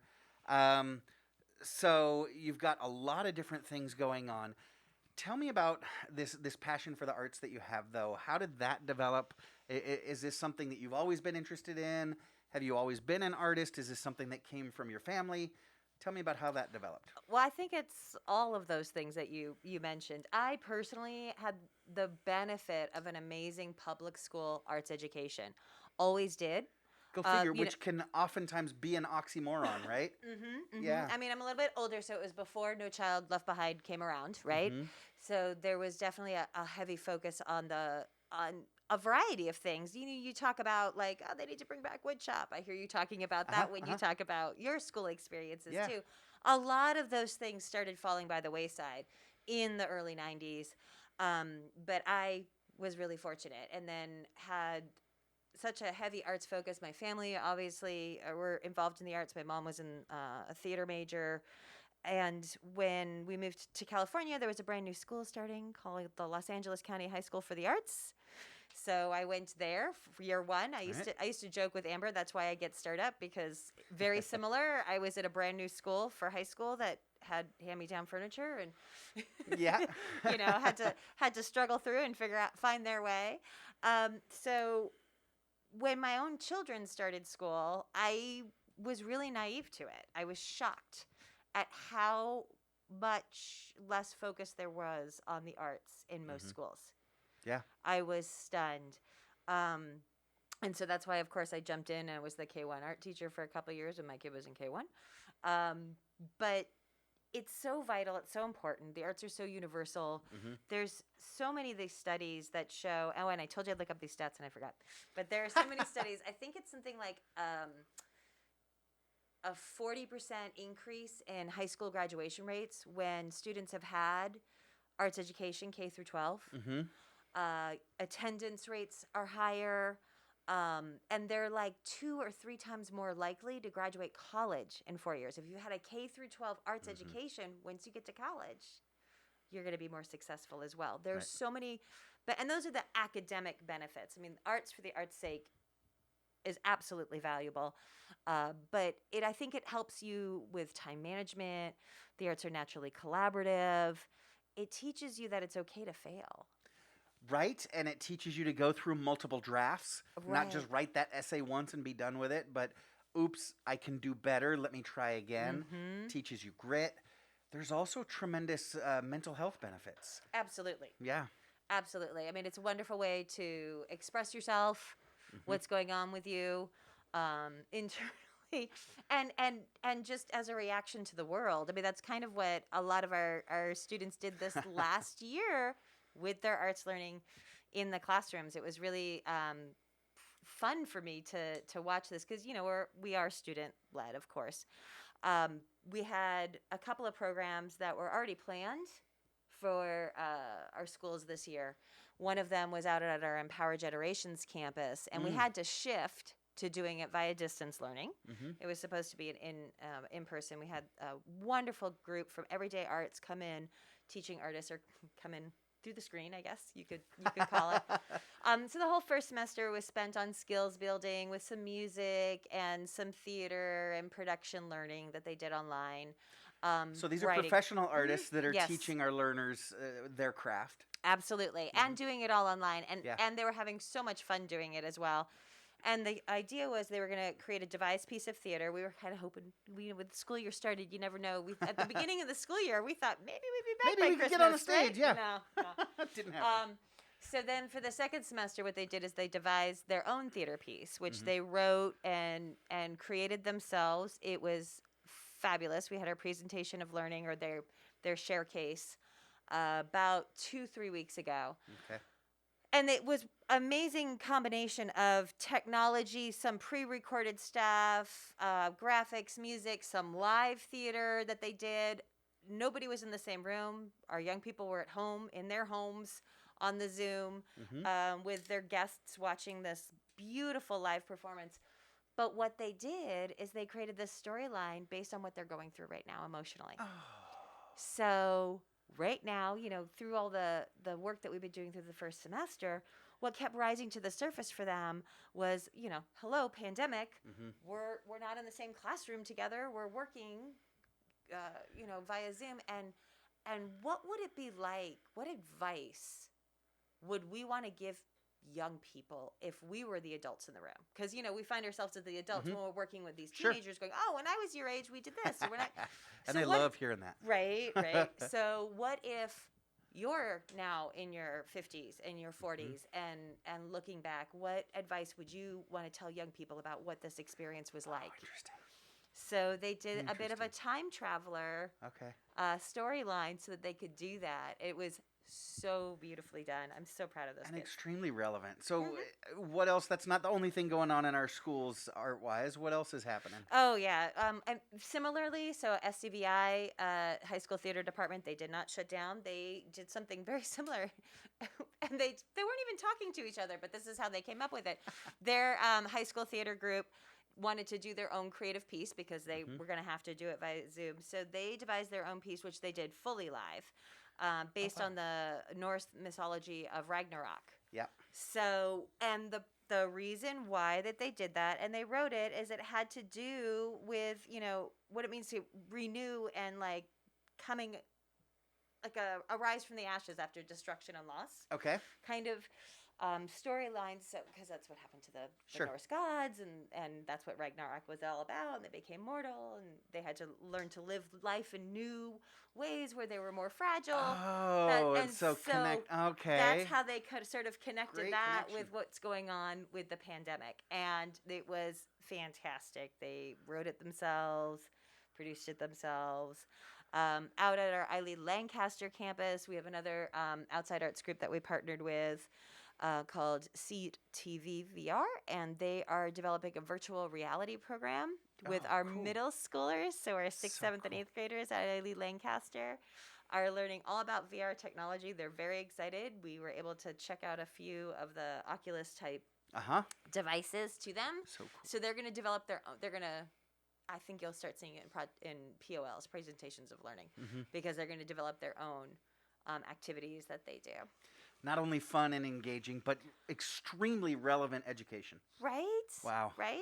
Yes. Super exciting. Now, I want to talk as well about the art that's going on here in the city and that our listeners can connect with, can consume. Let's take a quick break, and we will do that when we come back, though, okay? You're listening to SCVi and iLead School's Eye on the Valley. I'm Matt Watson with producer Sara, arts advocate and member of Arts for Santa Clarita on your hometown station, KHTS. No contract pest control. Did you hear that? Yes, Unipest has no contract, low impact, affordable, and environmentally and family friendly pest control options with orange oil or other family friendly products. Whether it's ants, spiders, gophers, termites, or bed bugs, Unipest Termite and Pest Control has an effective, eco-friendly option for you. Call Unipest today for a free orange oil inspection at 661-BUG-7575 or visit unipest.com.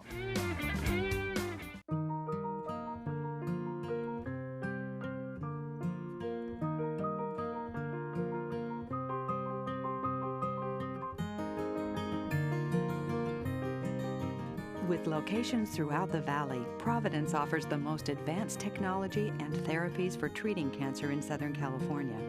Call 1-888-HEALING for your annual checkup or second opinion. The road to healing leads to Providence. Your hometown station. KHTS is the only station I listen to. 98.1 FM and AM 1220.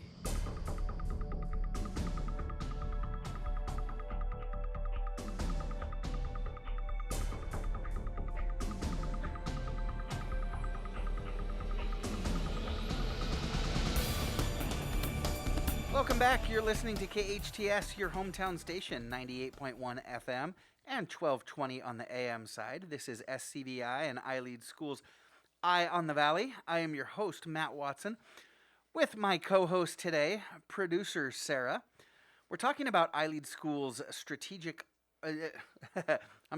Producer Sara is I Lead Schools strategic arts coordinator and member of Arts for Santa Clarita. I was distracted, Sara. You're getting a lot of love on the Facebook feed. Aw. So you're a member of Arts for Santa Clarita. Tell us a little bit about Arts for Santa Clarita. What is it that you all do? Do you guys develop arts, advocate? What's your role? What do you do? So we're an arts advocacy group. Okay, so cool. we're not a grant maker. We do help facilitate some arts education. And when I say arts education, I mean like education for the entire valley, not just youth. Okay, folks. so not just in schools, right, but out right. for all of us. Right. So to help learn about, why the arts are vital. And part of the reason why we started, our city has an amazing arts commission. We have a 5-member arts commission. Love those people. They do a lot of really, really great work. But what I will say, this is not a but like they do great work, except because of their role, because they are appointed members of the Arts Commission, there are certain areas where they cannot publicly advocate. Like when it comes to things like they make recommendations. Right, but that's it's interesting their that role. dynamic of what you can and can't do when you're a city official and when you're Right. Okay. And can they campaign for legislation in Right. Sacramento that would benefit arts education? And Oh. can they do these things, right? Okay. So that's one of the things that I love about Arts for Santa Clarita. We were a group of different arts advocates, mostly leaders of other arts nonprofit organizations like Forge Ahead Arts. Josh is considering joining our advisory board. He's too busy to join our board. Mission Opera, the Shakespeare Festival, and I'm gonna leave off like 16 people, and they're gonna get really offended. I'm so sorry. And so all of us want to help advocate for the arts here in Santa Clarita and for the artists and art spaces. And we can do that. We can do that really, really loudly, and we're not worried about like being an arts commissioner and offending anybody. So it's that you've got mix. a little bit more freedom, and so you're able to complement what the Arts Commission is doing. Exactly, great. exactly. And they're doing really great work, and help brag about it, share about the wonderful benefits that are available to artists here in Santa Clarita and in LA County. Lately, this past year, we've done a lot of sharing of information about grants that were available for artists and nonprofit arts organizations because you don't have ticket sales or you can't work as a musician. So we were able to help connect people that way with grants and things that they we don't do the grant writing for them, but we help them connect and find them. So yeah. And so if our listeners are passionate about the arts like you are, they may want to hear about some opportunities that they have. And then there's other folks like myself, for example, who don't necessarily have the background, the understanding, and I'm not as connected with the arts community, but I want my kids to be. And we can model for our kids. It's beautiful. I hear people sometimes say, I wish my kids would be, more musically inclined, but I'm not, and so I don't know how. I heard a story from a colleague years and years and years ago. She's got a doctorate in education. Her younger brother was a very prominent lawyer, and her parents were sharecroppers who were illiterate, and they worked for a very wealthy family, and they wanted their kids to have the same opportunities that the kids that they worked for, the family that they worked for. And so what they did is just started watching that family, this wealthy family, to see what they do on their evenings and weekends. And they noticed that this wealthy family was taking their kids to the park to play tennis, taking them to the library. And so they started doing that with their kids, and they just took them to places to where they would get that exposure. And like I said, it worked. Their kids became, well, one a doctor, one a lawyer. Wow. And so if I'm not artistically inclined, but I want my kids to be more involved, or at least just kind of broaden their horizons. If they choose a path in the arts, great. If not, and they're just able to appreciate it their entire life, what a wonderful benefit. So where can our listeners and their families go to participate or consume the arts here in Santa Clarita? So they're slowly reopening things that we were just talking about that before. So the county restrictions are still in place for a lot of events, but slowly able to open up indoor venues, slowly able to open up outdoor venues. So the city has recently announced they're going to have concerts in the park come back this summer. That was a shocker. I was right? It was so right surprised. after we had canceled the parade, but the concerts are on. Hey, it's the arts, man. I don't know what I think they're going to look a little different. I'm sure they will. But I'm very, very excited for that. The Main, just down the street here, they're going to be reopening for in-person events. Now, you had Jeff Berber on, who's the manager of the Main. I think it was in the fall, late summer. And he talked about how they transitioned pretty smoothly to virtual. Like, it was really and grew their audience. Exactly. Like, their theater only holds about 88 people, right? And sometimes they'd sell out, and sometimes they wouldn't. And they had this whole variety of events. They have the 10 by 10. They have musicians. They have a comedy night, and then they have outside plays come in. Theater groups come in and do their plays. Well, now when they move to virtual, all of the sudden they're having these events and they have like 1,000 people tuning in.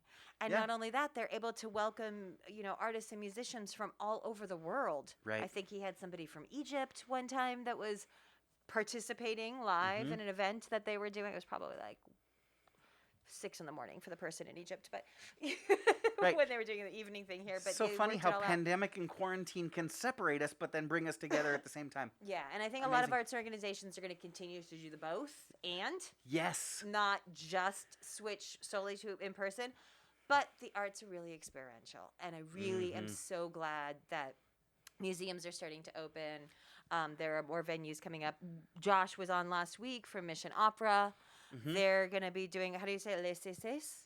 I took Spanish, not French, my friend. Les 66. Les what? Les 66. Okay. The 66. Patty knows. He taught me the accent. Okay. Les 66. It is the 66 in French. Right. So he's going to be, they're going to be producing that opera that's coming up the first and second weekend in June, and it'll be outdoors. Yep. When I'm not talking and because I can't type and talk at the same time, I'll go ahead and put the link in the Facebook live feed. Oh, please. And he offered our listeners a very special code. So if you put in KHTS in the promo code when you check out for your tickets for Les 66. Yes, for the 66. That's it. I don't even know if you're doing it wrong. I'm just going to assume you're doing it right because I have no idea. Je vous en prie. Yeah, you can get a 25% discount to attend that. Also, one of the other things I'm really excited about that families can. So here's a way to get your family involved. Yes. Here's one. The Canyon Country Community Center has been moving forward. Through the pandemic, they're still doing construction. They're still scheduled to open this fall. Really, really exciting, beautiful space that they have out there. I think it's going to be Soledad and Sierra Highway. Going to be fantastic. So one of the things that, thank you Arts Commission, thank you City Council of Santa Clarita, a few years ago when we created the 20-year Arts Strategic Plan for the City of Santa Clarita was included at a % for art tax. So new public construction must include 1%, I think it's 1%, of funding goes towards public art. Really? Yes. How cool. Is that why we're getting these really cool bears around town and stuff like that? That program kind of had started earlier, but you will see that, yes, in a lot of That's so cool. Yeah, so that's wonderful that Santa Clarita really values the arts that much. They put that through about 3 years ago. So the Canyon Country Community Center has a variety of different public art pieces. And one of them is going to be this beautiful mosaic tile wall Katie Krantz is the artist. She's a Los Angeles-based artist. I love that. Interviewed a lot of people. Wonderful artists submitted their proposals for this tile wall, and from all over the world, professional artists. And the one that was the perfect fit happens to be local. Yeah. Which, how much do I love? I think that's so wonderful. She came up to the community, checked it out, got to know Santa Clarita. So, of course, it was the perfect fit because she knew exactly what we were all about. Sure. And so she's created these events where the public can come and make a tile that will be part of this beautiful 50-foot mosaic tile wall that's going to decorate the side of the complex. It'll be work when they have public events. It'll work as a backdrop. So you can go and make a tile, Matt Watson. Yes. I made tiles last week, 2 weekends ago. My husband and I went. We had so much fun. She's absolutely lovely. So they've got last weekend it was at Central Park, but they're moving it around. So this May 22nd, so not tomorrow, but a week from tomorrow, Ellesmere Canyon at the trailhead, you can go. Okay. And you can create a tile that will be used, and it's textured. It's lovely. It's. I love getting my hand in the clay. So let me play devil's advocate. Yes. Like I said, I don't like to say I'm not an artist because we are all creative. We were created as creative beings, but I'm not as comfortable with the arts. Does that matter? It does not matter. I can still do my tile. Can I tell you what I did for my tile? So my husband was very creative with this. I'm gonna say he took a lot of time on The his. Grow Bro is amazing. Yeah, and he used plants impressions, a variety of plant impressions. So it was lovely. Can I tell you what I settled on for my tile? We walked around that whole park, got some lovely exercise in the morning. I've got my lump of clay, and I'm trying to decide what to do. I did an impression on the mesh gate that covered the drinks machine. That is what I did. And you know what was so funny was it came out this really fabulous, it looked like lizard scales. Cool. When I pulled the impression off, it was amazing. So I just brought her that, and she's going to cut it up, and maybe there'll be a lizard on the wall. I don't know. But and when it comes together in a mosaic, boom, and it's she'll art. be glazing them and coloring them. They're going to be absolutely beautiful. So yeah, I'm the arts advocate, and mine was an impression of the mesh on the drinks machine. And it's going to be fabulous. There we go. I love it. Yeah. So what about our drive-in movies like in Castaic or at the Senior Center? Does that count as art in the city? Absolutely. The film industry is a very important part of the arts. I think you that was probably a silly question. You knew that. But there's so much that goes into creating film. And it's, again, a shared experience. I love that the drive-ins are happening. I just went to the one that the Circle of Hope had at the mall last weekend. They did Back to the Future. Can I just tell you how fun it is to be sitting in a shopping mall parking lot watching the Twin Pines mall scene from Back to the Future? I kept looking waiting for that DeLorean to come flying by. I was hoping that somebody would drive by with a DeLorean. SCVi was actually a sponsor for that, so people got to see our lovely commercial. Oh yeah. But yeah, it's of course and we're gonna have tell them about your guest next week. We're gonna have a basic. Speaking of film being an art form, I live in the now. Who's our guest next week? I know we're going to have Griffin Locke. That's right. Skylar Griffin's coming. and the guys Sam are coming in. Grossinger. Yes. Oh, we've had Griffin in a couple times before. So Griffin is another one of these kid extraordinaires, and I'm not kidding. Griffin is debuting his. Is this his fourth film now? His fourth feature film? This will be his third feature-length film, yes. Okay, A Spark in Nothing. So Griffin writes and produces feature-length films, and we're not talking about campy camcorder videos. Griffin was up for several international awards with his last film. This one is debuting at the Laemmle Theater just down the street. So I think tickets are sold out already, aren't they? I think for the Laemmle they are. I got mine right away because I knew that they would sell out. But there might still be. I'll find out, and I'll post it in the Facebook Live. There might still be tickets. They're going to do a screening at SCVi. All right. On Sunday the 23rd. So if there's still tickets available, you could go to that screening. And we'll ask Griff, because I'm sure it's not just going to be the one shot here at the Laemmle and he's done. I guarantee his movie's going to make the circuit. So yeah, we're talking about, what is Griffin, 17 years old now? And making his own films, and good films. It's funny. Big T, my brother, was listening last time we had him on, was intrigued and thought, you know what, I'm going to check out this guy's movies. Yeah, they're on Amazon. They're on Amazon. He called me up a couple days later. He says, Matt, these movies are good. I know. Yeah. Right? So yeah, Griffin's making films. They'll be at the Lemley soon. So not all of our events are back. We're easing back, to doing it wisely. But once, the gloves come off and everything's back open, traditionally, what's your favorite event, your favorite artistic event around town? What's something that you're either looking forward to coming back or that you enjoy every year? I always love anything that involves young people and arts education. Those are always my favorites. So you just did one that the city participates with, the Sister Cities organization, the Young Artists and Authors event. Yes. And you guys did such a great job transferring that to virtual. Talk about the online art gallery that you guys created. Oh, yeah. So normally we try to showcase young authors and artists, and so we'll go over to the Civic Center, the sports complex, and we'll put the kids' artwork on display, their essays on display. You'll be able to hear the music that they create, see the photographs that they take. Well, we can't do that this year.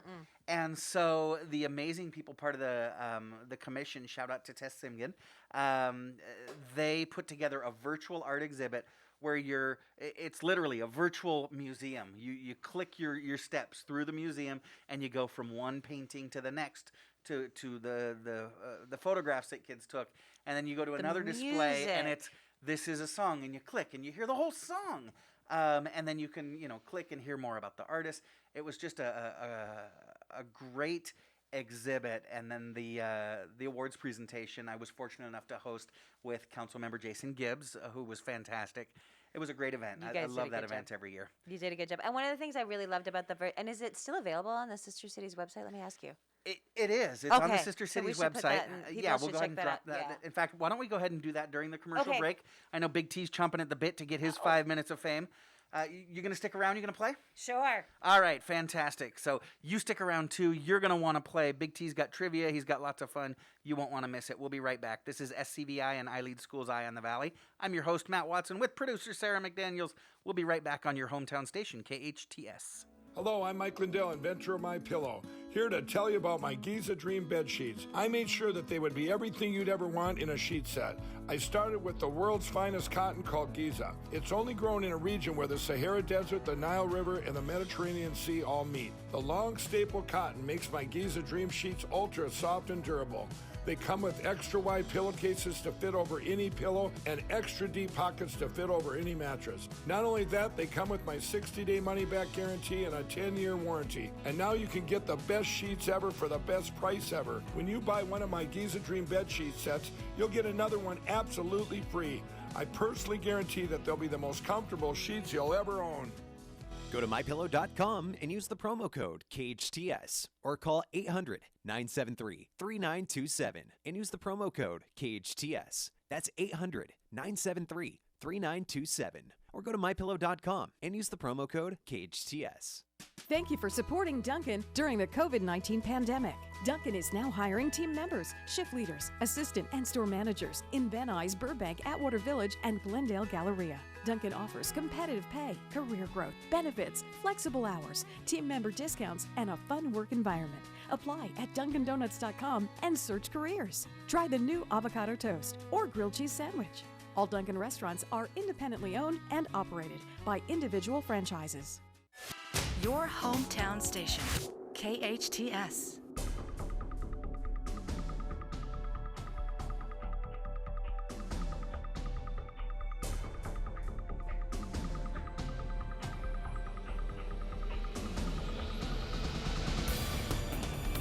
Welcome back. You're listening to KHTS, your hometown station, 98.1 FM and 1220 AM. This is SCVi and I Lead Schools Eye on the Valley. I am your host, Matt Watson, with my co-host, producer Sara. Hello, Sara. Hello.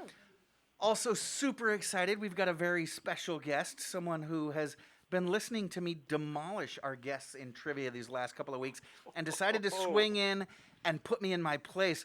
We have got the Grow Bro, Vincent McDaniels, on the line. Hey, Vince, how you doing? Doing great. Good to be on. Glad to have you. You've heard the show. You know how we play the game, right? Yes. My name is my buzzer. There you go. You know exactly how to do it.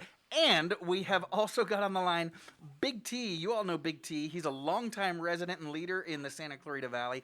He's an executive and a philanthropist. He's the quintessential family man and community member. And today, he will be the second one to say on the air, "Happy birthday, Mom. I love you." He used to be Mom's favorite. Big T, welcome to the show. Thank you. Happy birthday, Mom. I love you. There we go. All right. So, Vincent explained the rules. We use our name as our buzzer. Since Patty sounds like Maddie, I'll be using Frogger. But we've got, what, 7-8 minutes here, Patty? Roughly, yeah. All right. I'd say. So, I'm going to go ahead and, we got a lot going on. I'm going to go ahead and keep score. And let's do it, Big T. Perfect. I hate to get Patty really excited, but today is all 90s. Uh-oh. Oh, let's 90s go. And 90s movies. I'm with this so far. He just peed a little. I have a much better chance now. I feel like I'm out now. Settle down, Patty. Yeah, I know. I'm going to lose. Who was Russia's first elected president? Frogger. That would be Mikhail Gorbachev. Vincent. Oh. Incorrect. Go ahead, Vince. Oh, I was gonna say Gorbachev. Correct. Anybody else? Boris Yeltsin. Yeah, see. I could see his face. What was the first animated feature film to be nominated for Best Picture? Sarah. Vincent. Sarah. Monsters, Inc. Hold on, Vincent. Hold on. Your wife buzzed in first. And he's wrong. That is 2000 something. No, I'm gonna nominate for Best Picture. Yeah. Did you say? Oh, I was gonna say The Little Mermaid because I know it got a lot of nominations in the '90s, but I'm not sure it was Best Picture. All right. Incorrect. I'm Anybody? Patty. Anybody? I'm going to say Lion King. Incorrect. Frogger. Frogger. Toy Story? Beauty and the Beast. Oh, you know what? I'll give that one. All right. Remember, Vincent, you got to buzz in and then be recognized. Right. All right. He's used to playing in at the home. show Friends. What was Ross's monkey's name? Frogger. He Frogger. beat me. Marcel. Yeah. That's correct. Who was named the first female Secretary of the State in 1997? Frogger. Condoleezza Rice. Incorrect. Vincent. Madeleine Albright. Oh, you just scored some major points, Vincent. Nice. Right. What was the federal minimum wage for most of the 90s? Frogger. $6.75. Less than that. Vincent. $4.75. Less than that. Sarah. $4.25 is correct. Oh. True or false? Whitney Frogger. Houston's Frogger. Oh, beat me in my game. That'd be true. Patty. That is correct. Whitney Houston's massive hit, I Will Always Love You, was a Dolly Parton cover song. Yes, it was, and I did know that. Yeah. Perfect. Beat me in my game. David Beckham married what famous Frogger. Spice Girl? Vincent. Frogger. So that would be And then Vincent. Victoria Beckham. I believe it's Posh Spice. Posh Spice is correct. Nicely done. Bam. What fashion accessory was invented by a high school shop teacher in the 90s? Vincent. The wallet chain. That's a great. Incorrect. Anybody else? Frogger. The scrunchie. No. Slap bracelets. Oh, I was thinking of those too. What video game was the first to ever be played in space? Sarah. Vincent. Sarah. Pong. Sarah, then Vincent. That was Pong is incorrect. that was my guess too. Pac-Man. Incorrect. Starts with a T. Frogger. Oh, I know. Frogger. Patty. Patty after Matt. I want to say Tesla, but that's This not is Tetris. Tetris is correct. And Patty's on the board. Let's go. What was the best-selling video game console of the 1990s? Patty. Vincent. Was it the Super Nintendo or the NES? Incorrect. Vincent. Xbox. Incorrect. Frogger. Sega. Frogger. Incorrect. All right, Sarah's gonna have to guess Nintendo 64. Can I go again? Go ahead. The Wii. Incorrect. It's the Sony PlayStation. Oh, the original was that. I was thinking older school than that. True or false? The most watched TV Patty. episode of the 1990s. Patty. This is true. Vincent. It is false. No. Seinfeld's episode. Vincent. Oh, Your false. guess? Your guess. We'll give you the false. Hey, excuse me. What actor did the voiceover for Darth Vader and Mufasa? Patty. The voice actor was James Earl Patty. Jones. James Earl Jones is correct. What band is featured on Beavis's T-shirt? Frogger. Frogger. Vincent. Winger. Vincent. Incorrect. Vincent. AC/DC. Mm-hmm. Incorrect. Oh. Patty? Oh. Patty? Is it Metallica? Yes. That is correct. Wow. Patty, you're tied for the lead, buddy. Let's go. On the OJ police chase, what vehicle was Frogger. Al Cowling driving? Frogger. That would be a white then Ford Vincent. Bronco driven by Al Cowlings. That is correct. What band did Justin Timberlake get his start in? Patty. Go, Patty. In I sync. heard Patty, then Frogger. In sync. In sync is correct. All right, we're going to go song lyrics. You get 1 point for the artist, 1 point for the song itself. Okay. Oh, man.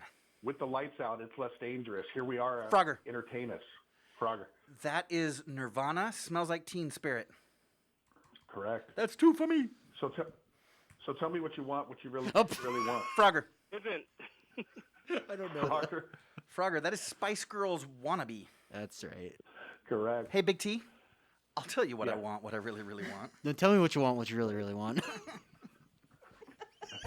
It's Friday night and I feel all right. The party's here on the west side. So I reach for my 40 and I Frogger. turn it up. Designated drive. Frogger.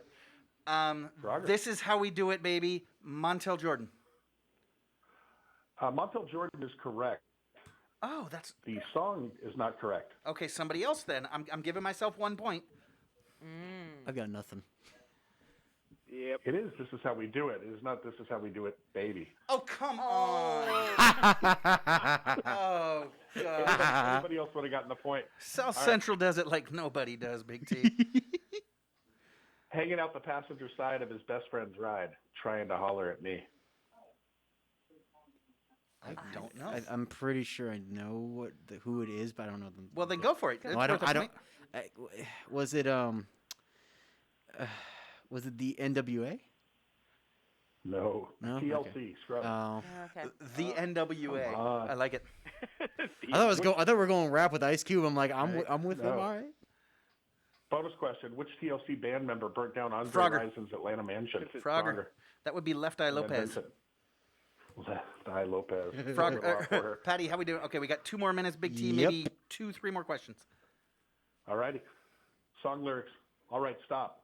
Cooperate and listen. Oh, Patty. Patty. I hate that I know this. It's Vanilla Ice, Baby. I hate myself. It's a great song. That is correct. Why? Okay. I get knocked down, but I get up again. Frogger. Oh, I know that song. Frogger. That would be Chumbawamba. Correct. And I don't know the song. Vincent. Vincent. Tub thumping. Tub thumping. I love it. 1 more, Big T. As I walk through the valley of the shadow Frogger. of death, I see life. Frogger. Frogger. That is Coolio, Gangster's Paradise. Yes, it is. That is correct. All right, the song lyrics allowed me to run away with it. Patty, good showing. You got 6. Producer Sarah. Was I even in the room? Stepping aside for the boys with 1 point. Bro, you got 3. It's tough not being in the studio, and I ran away with it again with 12. We do have to wrap up, Big T. That's all the time we have for today. I want to thank Director of STEAM Initiatives with iLead Schools, Kathleen Fredette, Grace Stumpf, one of her students, and her father, Chris, producer Sarah, Big T, engineer Patty, the Bro, Vincent McDaniels, and thank you for listening. Stick around for Phil Nardella. He's coming up. Join us again next week and every Friday, 8 to 10 a.m. I am Matt Watson. This is SCVi and iLead Schools Eye on the Valley on your hometown station, KHTS.